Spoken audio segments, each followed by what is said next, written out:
ഒരു ഗ്രാമീണ പശ്ചാത്തലത്തിൽ ജനിച്ചു വളർന്ന നാരായണൻകുട്ടിയുടെ ബാല്യത്തിൽ സാമ്പത്തിക പരാധീനതകൾ മൂലം കളിപ്പാട്ടങ്ങൾ വരെ അപ്രാപ്യമായിരുന്നു. എന്നാൽ കേരനാട്ടിൽ സുലഭമായ ഓലകൊണ്ട് മെനഞ്ഞെടുത്ത കളിപ്പാട്ടങ്ങളായിരുന്നു അക്കാലത്ത് തന്റെ കളിക്കൂട്ടുകാരായി എത്തിയതെന്ന് നാരായണൻകുട്ടി ഇന്നും ഓർമ്മിച്ചെടുക്കുന്നു. എന്റെ ചെറുപ്പത്തിലൊക്കെ ഈ കുരുത്തോല കൊണ്ടുള്ള ഈ വസ്തുക്കളെ കൊണ്ടാണ് ഞാൻ കളിച്ചിരുന്നതൊക്കെ.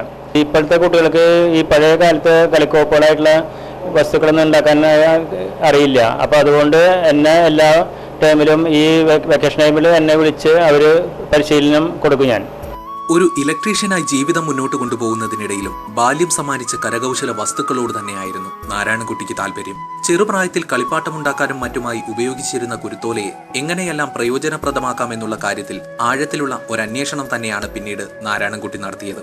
അതിന്റെ ഫലമായി വിജയകരമായ ഒരു തൊഴിൽ മാർഗം തന്നെ അദ്ദേഹത്തിന്റെ മുന്നിൽ തെളിഞ്ഞു വന്നു. ആർഭാടങ്ങളില്ലാതെ കുറഞ്ഞ ചിലവിൽ കല്യാണ മണ്ഡപങ്ങളും മറ്റു വേദികളും എങ്ങനെ മോടി പിടിപ്പിക്കാമെന്ന് ഉദാഹരണ സഹിതം കാട്ടിത്തരികയാണ് നാരായണൻകുട്ടി. കേരളത്തിൽ സുലഭമായി ലഭിക്കുന്ന കുരുത്തോല കൊണ്ട് വിവിധ തരത്തിലുള്ള പൂക്കൾ, പൈനാപ്പിൾ, കുടം തുടങ്ങിയ കരകൗശല വസ്തുക്കൾ മികച്ച കൈയടക്കത്തോടെ വേഗതയോടെ നാരായണൻകുട്ടി മെനഞ്ഞുകൂട്ടുന്നു. കേരളത്തിൽ കുരുത്തോല വ്യാപകമായുള്ളതിനാൽ ഈ തൊഴിൽ വിജയകരമായി മുന്നോട്ട് കൊണ്ടുപോകാൻ സാധിക്കുന്നുവെന്ന് നാരായണൻകുട്ടി പറയുന്നു. ഞാൻ പ്രത്യേക വർക്കുകളായിട്ട് ചെയ്തിട്ടുള്ള വേൾഡ് കപ്പ് ഉണ്ടാക്കിയിട്ടുണ്ട്, ഓണത്തിന് പൂക്കളം തയ്യാറാക്കിയിട്ടുണ്ട്, പിന്നെ ദീപാവലിക്ക് ദീപം ഉണ്ടാക്കിയിട്ടുണ്ട്, ക്രിസ്മസിന് പുൽക്കൂട് ഉണ്ടാക്കിയിട്ടുണ്ട്, പിന്നെ ഓരോ ഇലക്ഷൻ സമയത്തൊക്കെ ആണെങ്കിൽ ചിഹ്നങ്ങൾ ഉണ്ടാക്കിയിട്ടുണ്ട്. അപ്പോൾ എന്തും ഞാൻ മനസ്സിൽ വിചാരിച്ച് ഓരോന്ന് ചെയ്ത് തുടങ്ങിയ കുരുത്തോല കൊണ്ടുള്ള ഒരു പ്രത്യേകതയായിട്ടുള്ള കാര്യങ്ങളായിട്ട് വരുന്നുണ്ട്. അപ്പോൾ എനിക്ക് എൻ്റെ മനസ്സിൽ തോന്നുന്ന കാര്യങ്ങളാണ് കൂടുതൽ ചെയ്യണത്.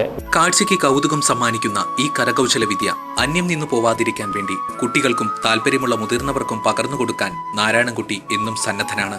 ദൂരദർശൻ വാർത്തകൾക്ക് വേണ്ടി കൊച്ചിയിൽ നിന്നും ജോസഫ് മാർട്ടിൻ.